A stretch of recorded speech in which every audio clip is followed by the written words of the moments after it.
મારા છોકરાને ફરિયાદીમાં ચોરીની ફરિયાદીમાં શકના ડાયરા પર મારેલો છે સાહેબ, અને એને પગમાં ને હાથમાં બહુ માર્યો છે, પટ્ટા વતે મારેલો છે પોલીસ દ્વારા સાહેબ.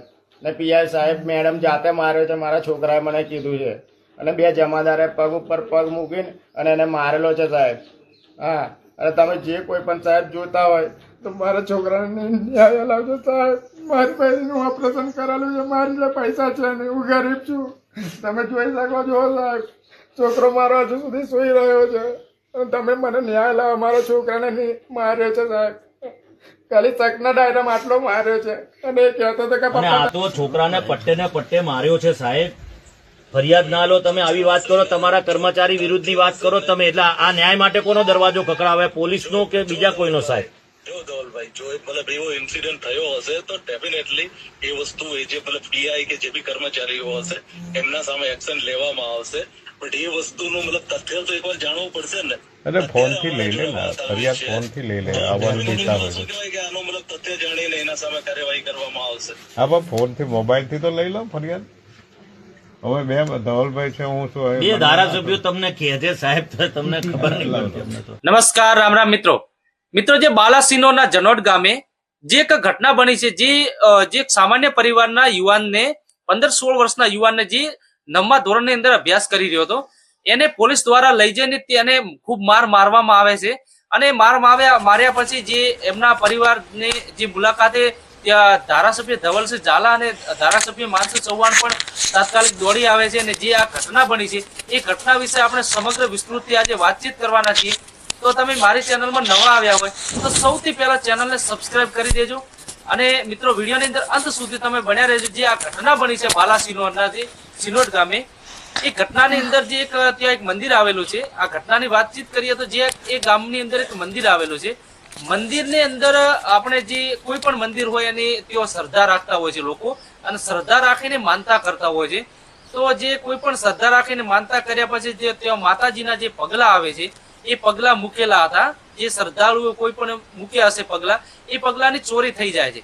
અને ચોરી થયા પછી પોલીસને જાણ કરવામાં આવે છે.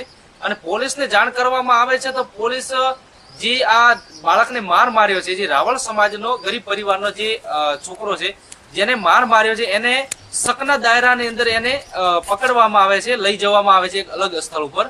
જે પોલીસ સ્ટેશનમાં નહીં પણ અમુક ખાનગી રૂમની અંદર એને લઈ જવામાં આવે છે.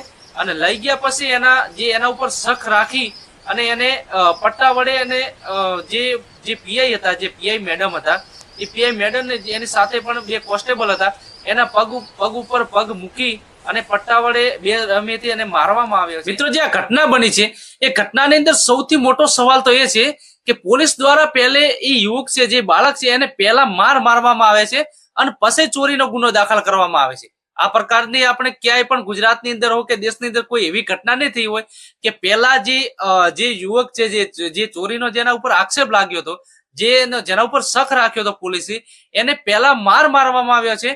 અને માર્યા પછી એના ઉપર ગુનો દાખલ કરવામાં આવે છે. એમને ખબર પડી કે જે આ પ્રકારના પછી એમને ખબર પડી કે જે આ ઘટના બની છે, જે આપણે માર્યો છે, એ લોકોને ખબર પડી જાય છે, લોકો મદદે આવી જાય છે. ત્યારે પોલીસ પોતાના બચાવ માટે પછી ફરિયાદ દાખલ કરે છે, જે ચોરીની ફરિયાદ દાખલ કરે છે, જે માર્યા પછી દાખલ કરે છે. કાયદેસર આવું કોઈ કાયદાની અંદર હોતું નથી. પોલીસ ધરપકડ કરે અને જે કોર્ટની અંદર રજૂ કરે, કોર્ટની અંદર જે સજા આવે છે એ પ્રમાણે પોલીસ કામગીરી કરવાની હોય છે. પણ આની અંદર એવું થયું કે પોલીસે પહેલા મારીને એના પછી ફરિયાદ દાખલ કરવામાં આવી. એને કહેવામાં આવ્યું છે કે તું કાં તો ચોરી કબૂલ કર અથવા તો તું ચોર બતાવ. એના લઈને આ ઘટના જે બની છે એ સમગ્ર ઘટનાની જે પંથક છે, એ પંથકની આજુબાજુ એના ઘેરા પ્રત્યાઘાત પડ્યા છે. અને લોકોની અંદર ભારે રોષ જોવા મળી રહ્યો છે. પોલીસની કામગીરી વિરુદ્ધ અનેક સવાલો ઉભા થઈ રહ્યા છે. કેમ કે સામાન્ય રીતે આપણે જોવા જઈએ તો કોઈ પણ વિદ્યાર્થી અભ્યાસ કરતો હોય અને શિક્ષક દ્વારા એક લાફો પણ મારવામાં આવે ને તો પણ એ શિક્ષકને સસ્પેન્ડ કરી દેવામાં આવતો હોય છે. એટલા કડક પગલા હાલ લેવાઈ રહ્યા છે. અને કોઈ પણ સામાન્ય નાગરિક હોય કાયદાનું સેજ પણ ઉલ્લંઘન કરે તો તેના વિરુદ્ધ કડક કાર્યવાહી થતી હોય છે. પણ જે આ ઘટના બની છે બાલાસિનોરના જે ગામની, એ ઘટના બન્યા પછી એ બાળકને ખૂબ મારવામાં આવે છે. અને એ બાળક ચાલી પણ નથી શકતો અને એનું શરીર પણ ધ્રુજતું હોય છે. એના પછી ત્યાંના આજુબાજુના લોકોને ખબર પડે છે કે આ પ્રકારની ઘટના બની છે, જે ગામ લોકોને ખબર પડે છે, તો એના પછી ગામ લોકોએ ત્યાં ધારાસભ્ય ધવલસિંહ ઝાલા છે બાયડના, એમને અને જે માનસિંહ ચૌહાણ છે ધારાસભ્ય, એમને જાણ કરવામાં આવે છે અને એ તાત્કાલિક ત્યાં દોડી આવે છે. જે ઘટના બની છે એમના પરિવારના ઘરે તાત્કાલિક દોડી આવે છે અને આવ્યા પછી એસપી ને પણ ફોન કરે છે અને એસપી ને ફોન ની અંદર એ વાતચીત કરતા હોય છે કે જે આ પ્રકારની ઘટના બની છે ખરેખર આ ઘટના અમાનવીય છે અને આ પ્રકારનું કૃત્ય પોલીસ દ્વારા કરવામાં આવે યોગ્ય નથી. અને કોઈ પણ હોય, પોલીસ હોય કે કોઈ પણ હોય, કાયદો કાયદાની રીતે હોય. પોલીસ આવી રીતે કોઈ પણ ને શકના દાયરામાં લઈને ડાયરેક્ટ કોર્ટના હુકમ વગર સીધી એને પકડીને ડાયરેક્ટ મારી શકતી નથી.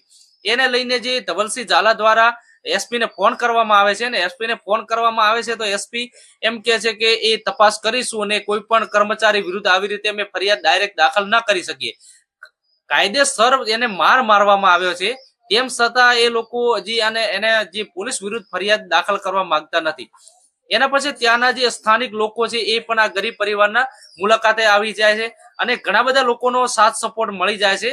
અને જે પોલીસ દ્વારા જે આ કામગીરી, જે પોલીસ દ્વારા જે મારવામાં આવે છે એને લઈને ખૂબ રોષ જોવા મળ્યો. અને જે ધારાસભ્ય ધવલસિંહ ઝાલા ફોન કરે છે એસપી ને ફરિયાદ દાખલ કરવા માટે અને ત્યાં જે એમના જે પોલીસ સ્ટાફને રૂબરૂ બોલાવવા માટે ફોન કરવામાં આવે છે કે તમે રૂબરૂ આવીને અહીંયા રૂબરૂ સ્થળ ઉપર આવો અને સ્થળ ઉપર આવીને તમે જેના જે પરિવારનો છોકરો હતો એના ઘરે આવીને તમે તપાસ કરો કે કેટલી મારવામાં આવી છે. તો એ પોલીસ જલ્દી આવતી નથી અને 4 કલાકથી વધુ સમય એ બંને ધારાસભ્યો તો એમના પરિવારના તેઓ બેસી રહે છે અને ન્યાય અપાવવા માટે એ પૂરેપૂરા પ્રયત્ન કરે છે. અને એના પછી જે એમના દ્વારા ઘણા બધા જે નિવેદનો પણ સામે આવ્યા છે, જે પોલીસ અને જે ફરિયાદ નથી દાખલ થઈ રહી અને જે પોલીસ દ્વારા આ પ્રકારનું જે વર્તન કરવામાં આવે છે એને લઈને ધવલસિંહે ગાંધીનગર સુધી પણ જવાની જે આની અંદર વાત કરી છે કે જો યોગ્ય ન્યાય નહીં મળે અને આના ઉપર કાયદેસર કાર્યવાહી, જે ફરિયાદ દાખલ નહીં કરવામાં આવે પીઆઈ વિરુદ્ધ, તો અમે ગાંધીનગર સુધી પણ જઈશું અને અમને ન્યાય અપાવશું. તો જે આ ઘટના બની છે મિત્રો, આ ખરેખર એક નિંદનીય ઘટના છે. આ પ્રકારનું કોઈ પણ હોય, કોઈ પણ વિરુદ્ધ, કોઈ ગરીબ પરિવાર હોય કે કોઈ અમીર હોય, કોઈ પણ વિરુદ્ધ આ પ્રકારનું પોલીસ ડાયરેક્ટ જુલ્મ ગુજારે એ યોગ્ય નથી. અને આ પ્રકારની જે ઘટના ગુજરાતની અંદર અમુક ઘણા વાર આપણે જોઈએ તો જે હમણાં જ જે સૌરાષ્ટ્રની અંદર જે ભાવનગર બગદાણાની અંદર જે ઘટના બની હતી એની અંદર પણ પોલીસે જે ખૂબ બધો કહેવાનો મતલબ પોલીસને એમના તેઓ સસ્પેન્ડ પણ કરવામાં આવ્યા હતા ને એમને મતભેદ રાખીને એમને પેલું જે કર્યું હતું એના વિરુદ્ધ પણ ઘણા બધા લોકો રોષે ભરાયા હતા. એના પછી જે આ જે બાલાસિનોરની અંદર જે ઘટના બની છે, આ ઘટનાની અંદર પણ લોકો એમના કામગીરીને ક્યાંક ને ક્યાંક વખોડી રહ્યા છે કે જે આ પોલીસ દ્વારા આ પ્રકારનું વર્તન કરવામાં આવ્યું છે આ યોગ્ય નથી.